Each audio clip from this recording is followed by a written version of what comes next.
Testing, testing, testing.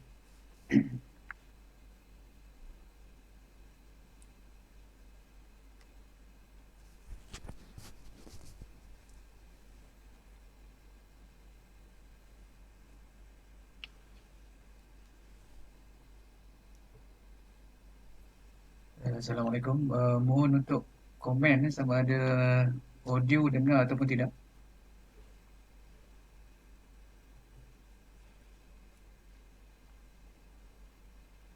Okay, sambil kita menunggu, mohon untuk tolong komen sama ada sound okey ataupun tidak.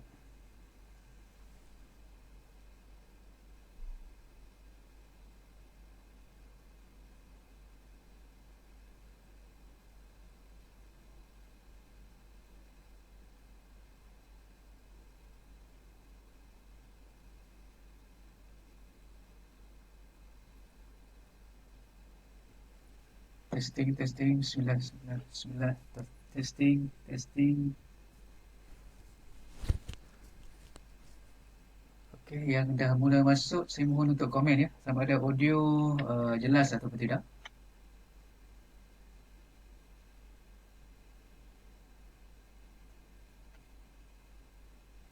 Okey, sekejap lagi kita akan bermula.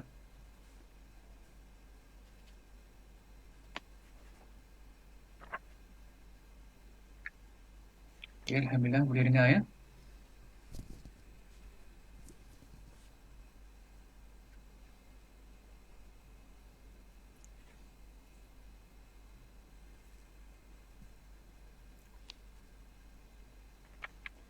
Baik, sambil-sambil tu kalau ada Quran lebih baik sebab kita nak melihat beberapa ayat. Saya akan sediakan juga di slide. Cuma kalau nak melihat dengan lebih lanjut boleh tengok Quran masing-masing lah.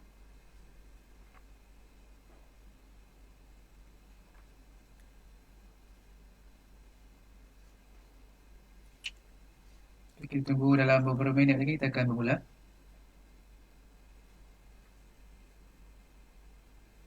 Sebelum saya bermula, saya mohon daripada tuan-tuan dan juga perempuan untuk mencatat dengan teliti sebab kita akan bincangkan ayat ini secara mendalam. Kita akan melihat satu persatu perkataan yang akan kita bincangkan.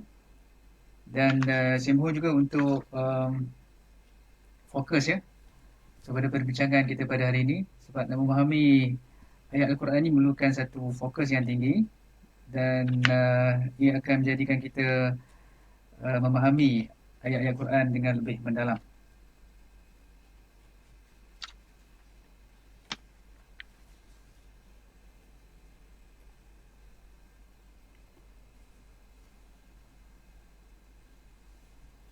Baik, orang Batu Pahat clear. Okey, orang Singapura. Terima kasih kerana menonton. Alhamdulillah clear, Putrajaya clear.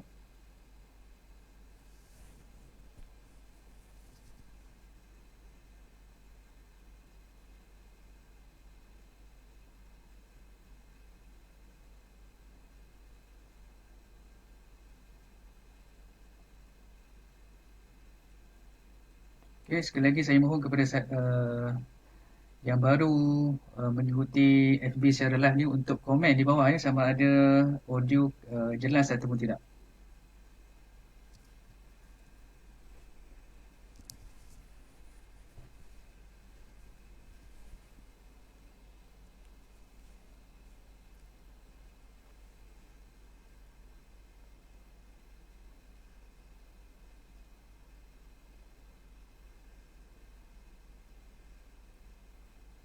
Alhamdulillah Kota Baru clear.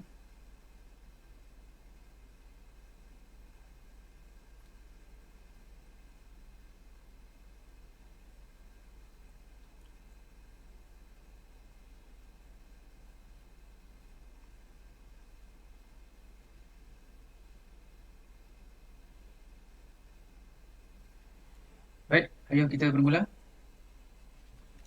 أعوذ بالله من الشيطان الرجيم بسم الله الرحمن الرحيم الحمد لله رب العالمين نحمده ونستعينه ونستهدي ونستغفره ونعوذ بالله من شرور أنفسنا ومن سيئات أعمالنا من يهده الله فلا مضل له ومن يضلل فلا هادي له أشهد أن لا إله إلا الله وأشهد أن محمدا عبده ورسوله اللهم اجعل القرآن ربيع قلوبنا ونور صدورنا وذهاب همومنا وجلاء أحزاننا. اللهم ارحمنا بالقرآن واجعله لنا إماما ونورا وهدى ورحمة. اللهم ذكرنا منه ما نسينا وعلمنا منه ما جهلنا وارزقنا تلاوته آناء الليل وأطراف النهار واجعله لنا حجة يا رب العالمين. أما بعد. Baik, apa khabar tuan-tuan dan puan sekalian? Alhamdulillah, saya rasa hari ini hari yang ke-12 kita berada dalam perintah kawalan pergerakan. Moga dengan kita berada di rumah, dengan ada banyak masa, kita dapat manfaatkannya dengan baik, terutamanya dalam kita memahami Al-Quranul Karim. Baik, tajuk pada hari ini, tajuk yang sangat dekat dengan kita, dengan apa yang berlaku pada hari ini, iaitu mengurus emosi ketika dilanda musibah.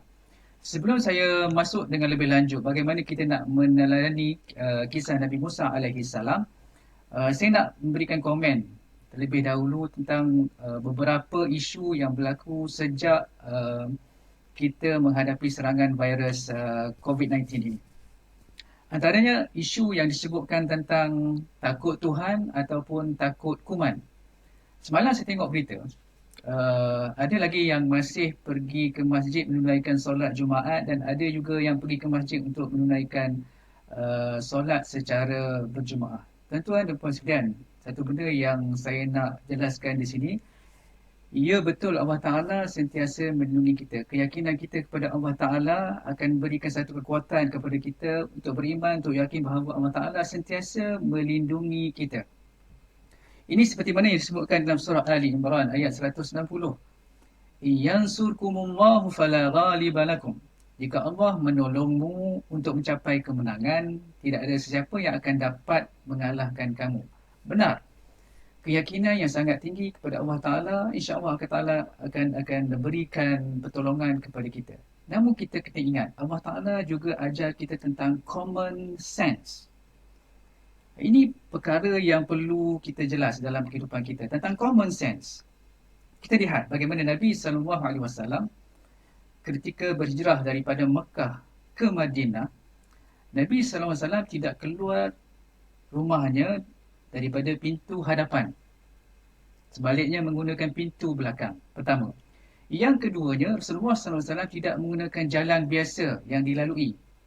Sebaliknya, Nabi SAW menggunakan jalan rahsia untuk menuju ke kota Madinah. Maka, apa yang boleh kita belajar di sini? Ya, kalau kita nak katakan, ya, Nabi SAW merupakan Rasul yang dekat dengan Allah Ta'ala. Kenapa Nabi mengambil langkah berjaga-jaga untuk berhijrah ke Madinah? Kenapa tidak saja Nabi yakin dan terus keluar? Dengan mana bahawa Allah Ta'ala akan melindungi baginda Nabi SAW. Maka Nabi juga mengambil strategi. Mengambil pendekatan yang berwaspada. Maka ini adalah anjuran Islam. Dan kita boleh lihat juga Nabi SAW ketika masuk ke dalam perang memakai baju perisai. Maka kenapa Nabi memakai baju perisai? Sebab ini adalah salah satu bentuk precaution. Bentuk waspada apabila kita berhadapan dengan sesuatu yang bahaya.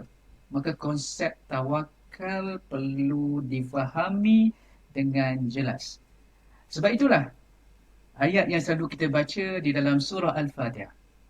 Iyyaka na'budu wa iyyaka nasta'in. Perkataan isti'anah itu padanya ada konsep tawakal. Maka kita boleh kata, kalau kita memandu kereta dalam keadaan 200 km sejam, kalau kita yakin Allah Ta'ala akan melindungi kita, okey je. Jadi cara berfikir begini sebenarnya satu cara berfikir yang tidak betul. Maka untuk mendapat perlindungan Allah, maka kita perlu berhati-hati. Begitu jugalah kenapa kita dikehendaki untuk stay at home supaya kita tidak bercampur dengan orang ramai, okey, yang boleh memungkinkan kita untuk dijangkiti virus tersebut. Jadi perlu faham, perlu jelas konsep tawakal yang sebenar supaya kita tidak memahaminya dalam konteks yang salah. Maka sebagai kita sebagai umat Islam yang kita yakin bahawa Allah Ta'ala sentiasa memberikan pertolongan kepada kita, perlu juga ada langkah-langkah berwaspada supaya kita tidak terkena wabak ataupun bencana yang sedang melanda kita pada hari ini. Baik, jelas tuan-tuan dan puan sekalian? Hari ini kita nak masuk kepada perbincangan mengenai Nabi Musa alaihi salam, dan saya lihat ada beberapa situasi yang kita boleh kaitkan dengan keadaan yang kita sedang alami pada ketika ini. Ayuh kita lihat ayat bagi surah Ibrahim ayat ke-6. Allah Ta'ala berfirman, A'udzu billahi minasyaitonir rajim. وَإِذْ قَالَ مُوسَى لِقَوْمِهِ اذْكُرُوا نِعْمَةَ اللَّهِ عَلَيْكُمْ إِذْ أَنْجَاكُمْ مِنْ آلِ فِرْعَوْنَ يَسُومُونَكُمْ سُوءَ الْعَذَابِ وَيُذَبِّحُونَ أَبْنَاءَكُمْ وَيَسْتَحْيُونَ نِسَاءَكُمْ وَفِي ذَلِكُمْ بَلَاءٌ مِّن رَّبِّكُمْ عَظِيمٌ. Dan ingatlah ketika Nabi Musa berkata kepada kaumnya, kenanglah nikmat Allah kepada kamu semasa dia menyelamatkan kamu dari Fir'aun dan orang-orangnya yang sentiasa menyeksa kamu dengan pelbagai siksa yang buruk, dan mereka pula menyembelih anak-anak lelaki kamu dan membiarkan anak-anak perempuan kamu hidup. Dan kejadian yang demikian itu mengandungi bala bencana dan cubaan yang besar dari Tuhan kamu. Baik, ini adalah poin pertama, persoalan bagaimana kita nak mengurus emosi ketika dilanda musibah. Baik, sebelum tu kita nak faham dulu situasi Nabi Musa alaihi salam dan juga Bani Israel. Sesuatu yang saya maksudkan di sini adalah mereka lari dari Fir'aun yang ingin membunuh mereka. Okey, mereka lari dari satu bentuk musibah, bencana yang melanda mereka. Apabila sampai di laut, Allah Ta'ala berikan satu pertolongan kepada Nabi Musa AS dan juga Bani Israel. Laut terbelah, lalu mereka berjaya menyeberangi laut tersebut dan sampai di seberang sana. Apabila sampai di seberang sana, tempat yang mereka lalu itu merupakan padang pasir yang sangat-sangat panas, yang tidak ada makanan di situ. Maka sekarang kita dapat melihat bagaimana Nabi Musa alaihi salam yang lari daripada musibah yang besar tetapi pergi kepada satu keadaan yang membawa musibah yang lebih kecil. Maka ini yang berlaku pada kita pada hari ini. Kita dikehendaki untuk berada di rumah dari dijangkiti COVID-19 yang boleh membunuh. Lalu kita berada di rumah. Masalah sekarang apabila kita berada di rumah, ada orang yang tidak dapat mencari pendapatan kerana tidak boleh bekerja. Maka kita melihat ada satu musibah yang lain yang sedang menimpa kita. Jadi saya cuba bawa tuan-tuan dan puan sekalian untuk melihat bagaimana gambaran peristiwa yang dilalui oleh Nabi Musa AS dan bagaimana untuk kita tadabbur keadaan yang kita lalui pada hari ini.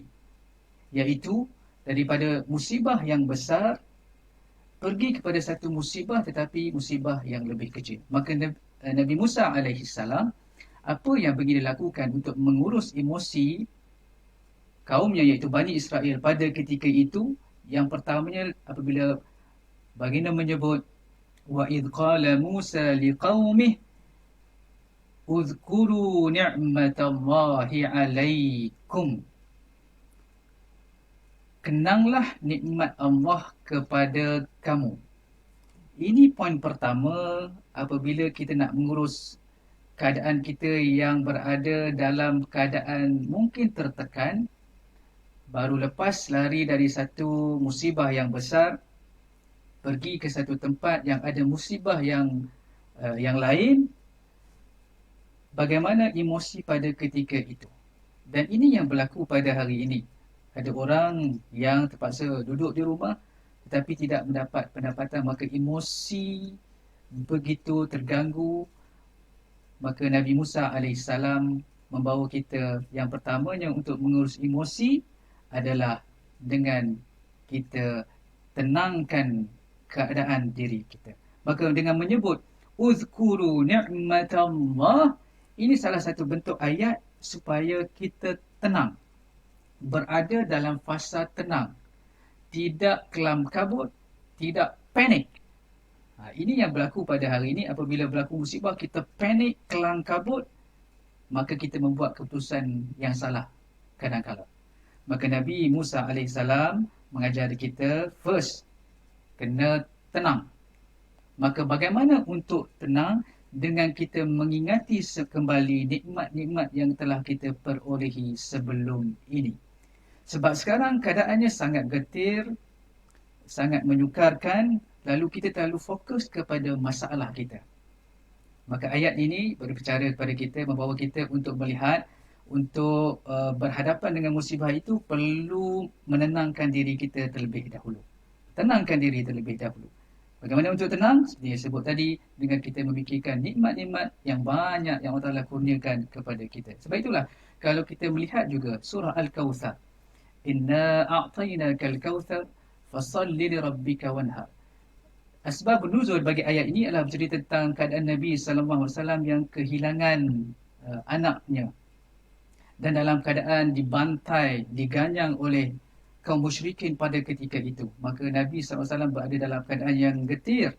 Maka Allah Ta'ala memberikan satu panduan kepada Nabi bagaimana untuk menyelesaikan masalah ini. First, inna a'tainakal kawthar, iaitu dengan melihat nikmat yang banyak yang Allah Ta'ala berikan kepada kita.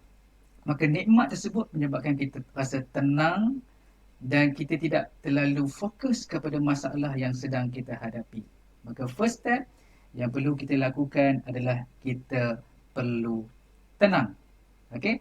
Dan perkara kedua juga yang perlu saya sebutkan di sini, nikmat itu bukan saja dalam bentuk kesenangan.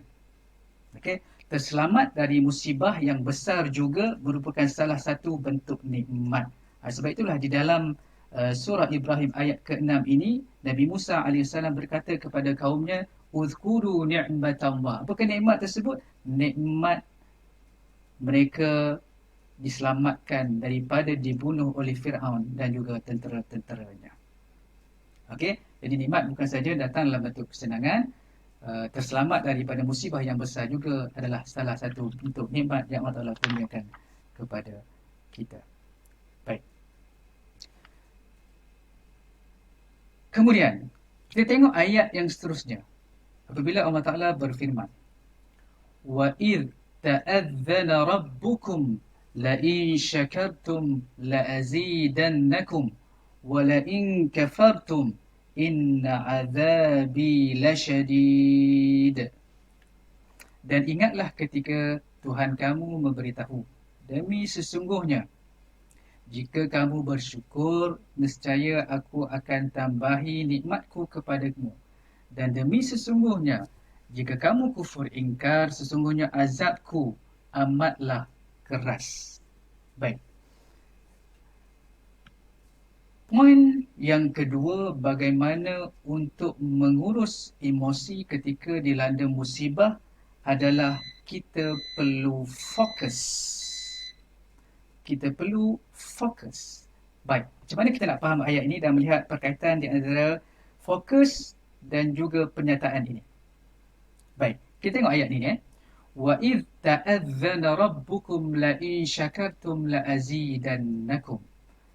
Allah Ta'ala memulakan ayat ini dengan perkataan وَإِذْ تَأَذَّنَ رَبُّكُمْ.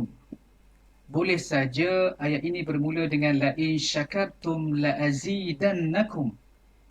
Tetapi Allah Ta'ala meletakkan perkataan ta'adzana ada sebab yang khusus untuk kita faham apabila kita tadabbur ayat-ayat Allah Subhanahu Wa Ta'ala. Baik.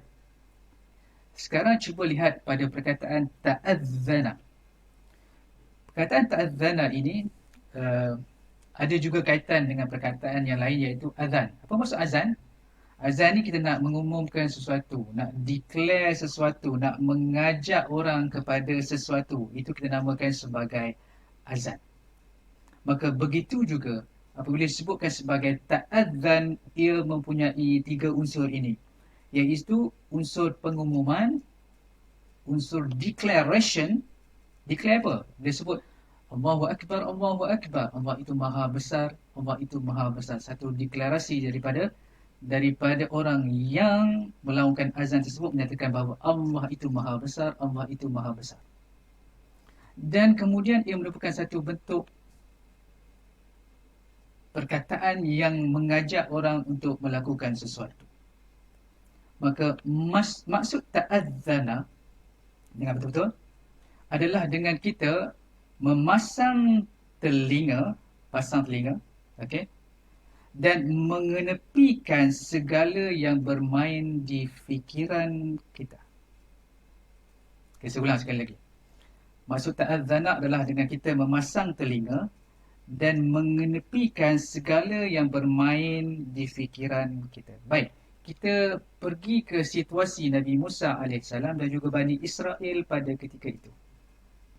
Bagaimanakah keadaan mereka pada ketika itu? Yang pertamanya, mereka berada dalam keadaan yang penat selepas melarikan diri daripada Fir'aun. Yang kedua, mereka berada dalam keadaan yang lapar sebabkan tidak ada makanan di situ. Yang ketiga, mereka berada dalam keadaan yang sangat panas sebab berada di padang pasir yang kering kontang. Maka sekarang apabila Allah Ta'ala menggunakan perkataan ta'adzana, Allah Ta'ala nak kita lupakan sekejap apa yang sedang kita hadapi. Sekarang dengar apa yang ingin disampaikan oleh Allah Subhanahu Wa Ta'ala melalui lisan Nabi Musa alaihissalam. Apa kata Nabi Musa alaihissalam kepada Bani Israel? La in syakartum la azidannakum. Sekarang Allah Ta'ala nak bagi tahu kepada kita, wahai manusia, lupakan sekejap apa yang sedang engkau alami. Dan Allah Ta'ala menggunakan di sini juga perkataan Rabbukum ada sebab tertentu. Rabb bukan sekadar bermaksud Tuhan. Rabb juga bermaksud pelindung. Rabb juga bermaksud pendidik. Rabb juga bermaksud penjaga. Maka Allah Ta'ala seolah-olah sedang memberitahu kepada Bani Israel pada ketika itu, Allah Ta'ala sedang menjaga mereka. Allah Ta'ala sedang melindungi mereka. Maka lupakan sekejap apa yang sedang dialami, kesukaran yang sedang dialami. Dengar apa yang ingin disampaikan oleh Nabi Musa alaihissalam. Okey? Sebab itu saya kata tadi, poin yang kedua dalam kita mengurus emosi adalah kita perlu fokus. Lupakan sekejap apa yang sedang kita alami. Fokus bagaimana untuk kita mengatasi masalah yang sedang kita alami ini. Sebab kita ada tendensi untuk terlalu fokus kepada masalah berbanding untuk fokus kepada solusi. Maka ayat ini mengajar kita, selepas tenang, now we need to focus on the solutions. Okay? Jadi, biasa kita sebut lihat dengan mata hati, betul? Maka ayat ini boleh saya katakan kita dengar dengan telinga hati. Maka dengar dengan telinga hati ini adalah dengar apa yang Allah Ta'ala ingin sampaikan kepada kita tentang ayat-ayat Al-Quran, tentang mesej yang penting yang perlu kita gali, perlu kita teliti. Okey? Sebab itulah tuan-tuan dan puan-puan, jangan kita fokus kepada apa yang kita tiada. Okey? Sekarang apabila Nabi Musa AS dan juga Bani Israel berada di seberang sana, maka mereka perlu fokus kepada apa yang mereka miliki. Jangan duk fokus kepada apa yang tidak kita ada. Masalah kita adalah, contoh apabila kita tidak boleh bekerja, kita duk fikir apa yang kita tak boleh dapat. Sepatutnya kita dapat 5,000 sebulan. Sekarang ni sebabkan kita berada di rumah, 5,000 itu hilang. Kita terlalu memikirkan tentang 5,000 itu menyebabkan kita tidak berasa tenang dan kita tidak boleh fokus. Maka Nabi Musa alaihissalam mengajar kita supaya fokus kepada apa yang kita lakukan dan fokus untuk menyelesaikan masalah tersebut. Baik. Apa yang menariknya? Apabila ayat ini berbicara tentang wa idz ta'adzana rabbukum la in syakartum la azidannakum. Baik, tuan-tuan cuba dengar Bila kita ditimpa musibah, kita tengok kawan kita ditimpa musibah, apa sepatutnya nasihat yang perlu kita berikan kepada mereka? Ya, pasti jawapannya adalah kena minta mereka untuk bersabar, betul? Tetapi berbeza dengan ayat ini. Allah Ta'ala tidak menyebutkan perkataan sabar. Allah Ta'ala menyebutkan la in syakartum la azidannakum. Allah Ta'ala menyebutkan perkataan syukur kepada Bani Israel yang berhadapan dengan musibah pada ketika itu. Sekarang kita nak cuba faham. Kenapa tidak digunakan perkataan sabar, tapi sebaliknya yang digunakan adalah perkataan syukur. Okey? Kenapa perlu bersyukur? Sebab kita melihat keadaan Bani Israel pada ketika itu, mereka lari daripada Fir'aun yang ingin membunuh mereka. Maka terselamat dari satu musibah yang besar. Saya katakan tadi merupakan salah satu bentuk nikmat. Maka nikmat ini perlu disyukuri. Yang pertama. Yang kedua, orang yang tidak syukur, sukar baginya untuk sabar. Maka Allah Ta'ala nak ajar kepada kita, bila berhadapan dengan musibah, bersyukur terlebih dahulu. Kenang nikmat yang Allah Ta'ala berikan kepada kita sebelum ini. Kemudian sabar baru datang selepas itu. Ini satu perkara yang sangat menarik untuk kita belajar. Apabila berhadapan dengan musibah, untuk kita mulakan dengan bersyukur, kemudian kita bersabar. Okey? Orang tak syukur, sukar untuk dia menjadi orang yang sabar. Baik.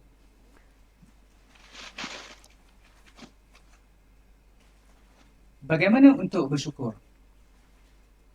Salah satu cara untuk kita bersyukur adalah apabila kita ditimpa musibah, cuba lihat orang yang lebih teruk ditimpa musibah berbanding dengan diri kita, maka kita akan ada perasaan syukur. Ini merupakan satu perkara yang boleh memberikan satu motivasi kepada kita apabila berhadapan dengan musibah. Kita kata, ya Allah, kesian orang tu. Aku masih ada lagi makanan, minuman di rumah. Ada orang yang tidak ada langsung makanan mereka di rumah, yang terpaksa menahan kelaparan dan juga dahaga. Lalu kita lafazkan Alhamdulillah.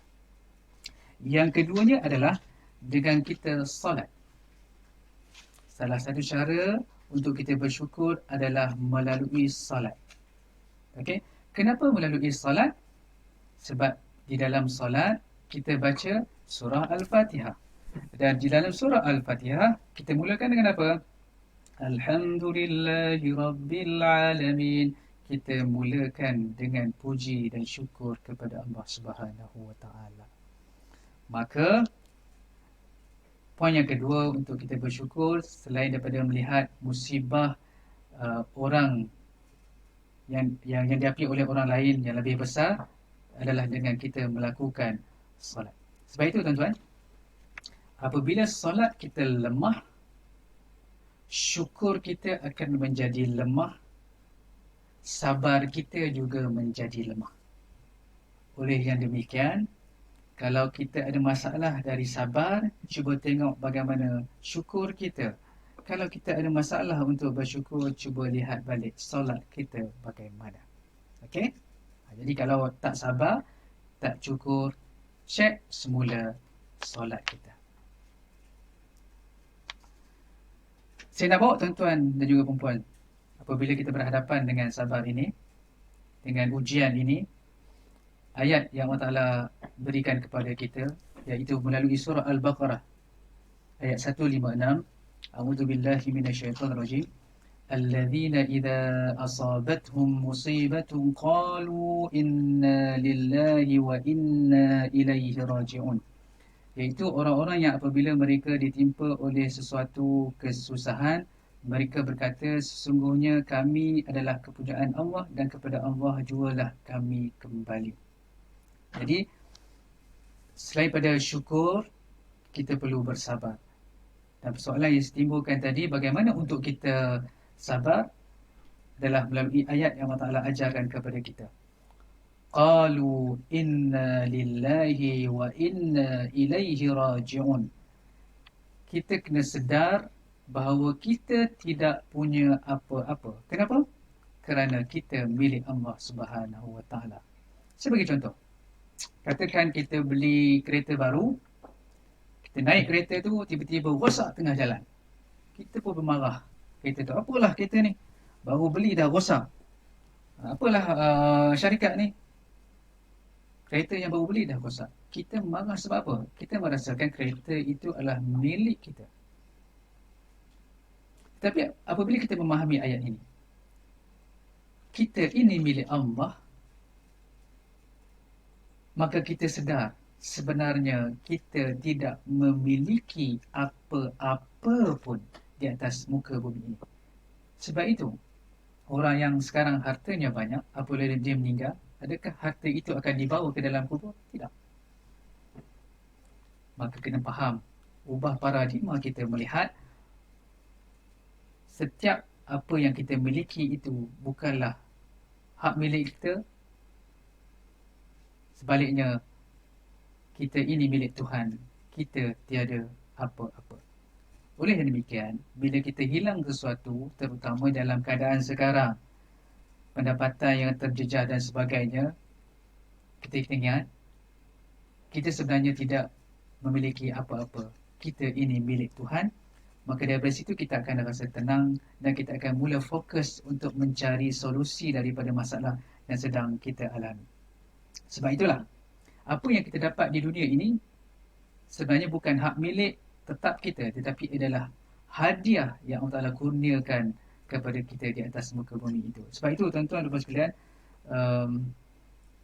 di permulaan ayat ini, sebelum alladzina idza asabathum musibatun qalu inna lillahi wa inna ilaihi raji'un ini, Allah Ta'ala mulakan dengan wabasyiris sabirin, iaitu beruntunglah orang-orang yang sabar. Maksudnya, basyir ini adalah berita gembira, satu hadiah kepada orang-orang yang sabar. Maka carilah hadiah ini. Walaupun hadiah ini kita tidak dapat di dunia, tapi hadiah ini insya-Allah kita akan dapat di akhirat nanti. Dengan menjadi orang yang sabar, kita akan bersyukur dan kita akan beriman dengan qada dan juga qadar Allah Subhanahu wa Ta'ala. Baik. Kita dah bermula tadi cara mengurus emosi. Poin yang pertama adalah dengan kita tenang. Yang kedua adalah dengan kita fokus. Dan poin yang ketiga adalah daripada perkataan la'azidannakum. La'in syakartum la'azidannakum. Tengok la'in syakartum. Allah Ta'ala menggunakan kata kerja di sini. Okay? Sekiranya kamu bersyukur, la'azidannakum. Aku akan tambah nikmatku kepada kamu. Maka penggunaan kata kerja ini membawa kita kepada step yang seterusnya adalah selepas kita tenang, fokus adalah kita perlu bertindak. Kita perlu bertindak. Orang yang bersyukur adalah orang yang bertindak. Tidak guna dia rasa bersyukur, duduk di rumah tak buat apa, mengharapkan Allah Ta'ala berikan rezeki kepadanya. Maka syukur ini perlu disusuli dengan tindakan. Bukan hanya dilafazkan di bibir, tetapi kita perlu bertindak. Barulah Allah Ta'ala akan tambah la'azidannakum. Maka kat sini juga ada konsep tawakal. Nak dapat apa yang Allah Ta'ala berikan kepada kita, kita perlu bertindak terlebih dahulu. Tak guna kita duk sebut aku bersyukur, tetapi kita tidak melakukan apa-apa, tidak berusaha, maka perlu mencari solusi bagaimana untuk menyelesaikan masalah dan bertindak untuk menyelesaikan masalah tersebut. Itu poin yang ketiga, iaitu perlu bertindak. Dan apa yang menariknya pada perkataan la azidannakum ini adalah fi'il mudhari', present tense. Okay, Allah Ta'ala gunakan present tense ini, okay, lidilalati 'ala al-istimrar, untuk menunjukkan sesuatu yang berterusan. Jadi selagi mana kita bersyukur, kita bertindak, Allah Ta'ala akan tambah. Okay, tambah nikmat. Tambah nikmat. Cuma nikmat seperti yang disebutkan tadi, nikmat tidak sekadar nikmat berbentuk kebendaan. Terselamat dari musibah juga merupakan satu nikmat. Ditambahkan iman juga merupakan satu nikmat. Jadi jangan kita khususkan nikmat itu hanya kepada harta, anak dan sebagainya. Tapi iman, okay, dan juga takwa itu juga merupakan salah satu bentuk nikmat yang Allah kurniakan kepada kita. Baik, saya ulang balik. Bagaimana untuk mengurus emosi? Yang pertama, perlu tenang. Yang kedua, perlu fokus. Yang ketiga, perlu bertindak. Dan yang keempat, baik, yang keempat, kita lihat pada perkataan wala in kafartum inna azabi lasyadid. Jika kamu kufur ingkar, sesungguhnya azabku amatlah keras. Baik, cuba tuan-tuan dan puan tengok perbezaan dua ayat ni. Satu, la in syakartum la azidannakum. Syakartum kata kerja, azidannakum kata kerja, wala in kafartum kata kerja, inna azabi lasyadid. Perkataan selepas kafartum itu tidak didatangkan dalam bentuk kata kerja. Sekarang kita nak cuba faham sesuatu daripada ayat ini. Baik, apabila Allah Ta'ala menyebutkan la in syakartum la azidannakum, bila kamu bersyukur aku akan tambah nikmat, maksudnya ya, bila kita buat Allah Ta'ala akan tambah nikmat kepada kita. Wala in kafartum inna azabi lasyadid. Allah Ta'ala tidak menggunakan wala in kafartum la u'adzibannakum, tetapi Allah Ta'ala menggunakan wala in kafartum inna azabi. Berbeza ya. Kalau ayat wala in kafartu la u'adzibannakum bermaksud sekiranya kamu kufur aku akan mengazab kamu, aku akan beri sisaan kepada kamu. Tapi ayat yang Allah Ta'ala nyatakan di sini, wala in kafartum inna azabi lasyadid. Sekiranya kamu kufur, sesungguhnya azabku amatlah keras. Boleh faham tak? Jadi begini, bila kita sebut syukur, Allah Ta'ala tambah. Tapi bila kufur, Allah Ta'ala tak kata aku akan azab kamu. Tapi Allah Ta'ala hanya menyatakan pernyataan orang yang kufur akan diazab. Maksudnya di sini Allah Ta'ala memberikan satu peluang kepada manusia untuk kembali bersyukur. Sebab itulah tidak diletakkan kesan kepada orang yang berkufur ini. Okay, orang yang melakukan kufur ini. Wala in kafartum, Allah Ta'ala nyatakan dalam bentuk kata nama inna azabi lasyadid. Supaya kita apabila kufur, tidak bersyukur dengan nikmat yang ada, kita akan kembali syukur kepada Allah Ta'ala. Ini merupakan salah satu bentuk ayat motivasi kepada kita. Okey, cuba kita tengok keadaan manusia, adakala kita bersyukur, adakala kita tak bersyukur. Adakala kita melafazkan syukur dengan lisan tetapi tidak melaksanakannya. Adakala kita bersyukur tetapi mula lupakan bila kita dapat nikmat yang bertambah dan juga bertambah. Maka poin yang keempat, tindakan yang keempat untuk mengurus emosi kita adalah kita perlu muhasabah diri kita. Okay, saya ulang balik. Kita perlu muhasabah diri kita. Poin yang pertama, kita perlu tenang. Yang kedua, kita perlu fokus. Yang ketiga, kita perlu bertindak. Dan yang keempat, kita perlu muhasabah diri kita. Kenapa perlu muhasabah? Ada ketika kita termasuk dalam golongan walain kafartum. Okey. Apa yang menarik seperti yang saya sebutkan tadi, Allah Ta'ala menyebutkan walain kafartum inna azabi lasyadid. Ayat ini tidak dinyatakan kata kerja seperti mana dinyatakan pada ayat lain syakartum. Syakartum kata kerja, la azidannakum juga kata kerja. Ini menunjukkan rahmat dan juga kasih sayang Allah Ta'ala. Allah Ta'ala berikan peluang kepada kita supaya apabila kita terlupa, teralpa, leka dengan nikmat Allah Subhanahu Wa Ta'ala, baliklah untuk kembali bersyukur kepada Allah Subhanahu Wa Ta'ala. Okey? Jadi perkataan kufur ini bukan sekadar kufur iman. Okey? Antara maksud kufur ini adalah yang pertamanya tidak bertindak. Orang syukur tadi dia bertindak. Okey? Tetapi kita tidak bertindak. Yang kedua, tidak puas. Yang ketiga, tidak berterima kasih. Yang keempat, melihat sesuatu perkara dari sudut yang negatif sahaja. Okey? Dan yang kelima, memandang kehidupan itu dalam bentuk yang suram, yang tidak ada masa depan.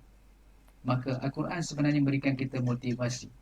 Apabila kita terjerumus dalam keadaan ataupun situasi ini, tidak puas dengan apa yang ada, tak berterima kasih, Allah Ta'ala bagi peluang kepada kita untuk balik menyatakan syukur, bertindak dengan keadaan syukur, lalu Allah Ta'ala akan tambah nikmat kita.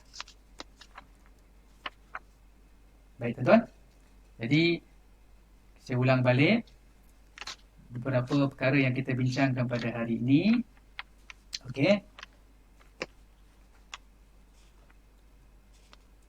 Okey. Bagaimanakah untuk kita mengurus emosi kita ketika dilanda musibah? Yang pertamanya, kita perlu tenang. Ini yang dilakukan oleh Nabi Musa AS kepada Bani Israel yang berhadapan dengan musibah yang kecil setelah berhadapan dengan musibah yang besar.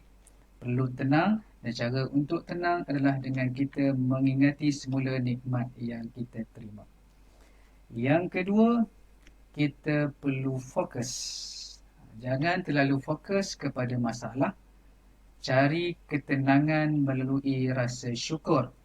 Kemudian cari solusi yang terbaik. Yang ketiga, kita perlu bertindak. Bertindak untuk menyelesaikan masalah.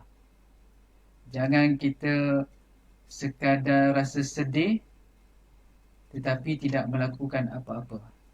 Jangan kita terus merungut tetapi tidak melakukan apa-apa. Sebab itulah pada tindakan ini, wala in syakartum la azidannakum, ini ada konsep tawakal di situ, iaitu untuk mendapatkan sesuatu perlu melakukan, perlu bertindak supaya Allah Ta'ala menambahkan nikmat yang menimpa ruah. Dan yang terakhir adalah kita perlu muhasabah diri kita. Sebab itu saya sebut, kita bukan sekadar lihat dengan mata hati, tapi kita juga perlu mendengar dengan telinga hati. Jadi moga-moga dengan perkongsian pada hari ini secara ringkas tentang bagaimana kita mengurus emosi ketika dilanda musibah, kita cuba teladani apa yang dilakukan oleh Nabi Musa AS kepada kaumnya Bani Israel. Moga-moga dengan perkongsian ini akan berikan satu panduan kepada kita bagaimana untuk kita terus sabar, fokus dalam keadaan PKP sekarang ni. Okey, sekadar itu saja. Saya nak cuba tengok soalan-soalan daripada para penonton. Baik, Ustaz boleh jelaskan bagaimana nak bersyukur nikmat PKP ini serta apa yang boleh jatuh kufur dengan nikmat ini. Baik, bagaimana nak bersyukur dengan nikmat PKP ini? Tuan-tuan jangan lihat PKP ini dari sudut yang negatif saja. Mungkin sebelum ni kita agak sibuk dengan kerja kita, ruang untuk kita bersama dengan Tuhan, ruang untuk kita bersama dengan Al-Quran itu kurang. Maka nikmat PKP yang diberikan ini adalah ruang untuk kita muhasabah diri kita, ruang untuk kita mendekati Allah, ruang untuk kita mendekati Al-Quran. Bagaimana pula dengan jatuh kufur dengan nikmat ini? Baik, sebab itulah orang yang tidak bersyukur dengan PKP ini, salah satu bentuk tindakan yang dilakukan ketika mempunyai masa yang banyak ini adalah dengan melakukan perkara-perkara yang tidak sepatutnya. Saya baru dapat satu statistik tentang bilangan ataupun bilangan peratusan masyarakat Malaysia yang melayani laman web pornografi. Semasa PKP, statistik ini meningkat secara mendadak. Maka ini adalah salah satu bentuk kita kufur kepada nikmat Allah SWT. Sepatutnya masa yang banyak itu kita gunakan untuk mendekatkan diri dengan Allah Ta'ala, bukannya kita semakin jauh dan juga jauh dari Tuhan. Maka ini peluang yang ada untuk kita dekatkan diri dengan Tuhan, untuk kita fokus kepada aktiviti kita dan juga bertindak. Sebab itu masa PKP ni, tuan-tuan dan puan sekalian, kita sebelum ni diberikan selama 14 hari, kemudian ditambah lagi 14 hari. Kenapa kita rasa bosan? Sebab kita tidak merancang apa yang perlu kita lakukan pada hari esok. Jadi, bila tidak ada perancangan, apabila hari berlalu, kita melakukan satu perkara tanpa ada perancangan. Hanya melakukan apa yang kita rasa nak buat pada ketika itu. Maka perlu menguruskan masa dengan baik. Perlu uruskan masa dengan baik. Baik, ada lagi soalan?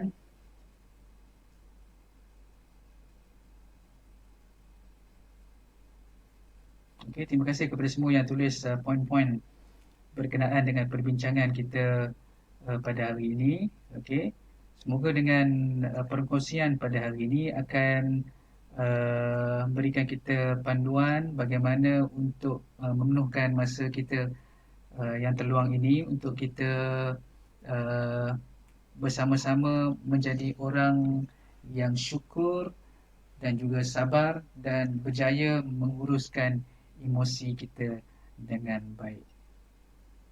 Baik, insya-Allah teruskan bersama dengan Tadabbur Center. Kita akan bersama dengan tuan-tuan dan puan sekalian semasa tempoh PKP ini.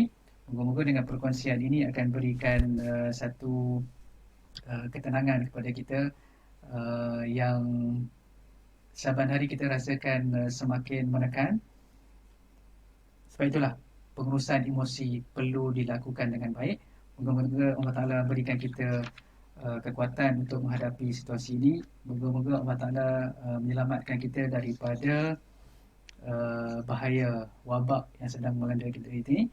Oleh itu, teruskan stay at home and be safe. Kali itu saja.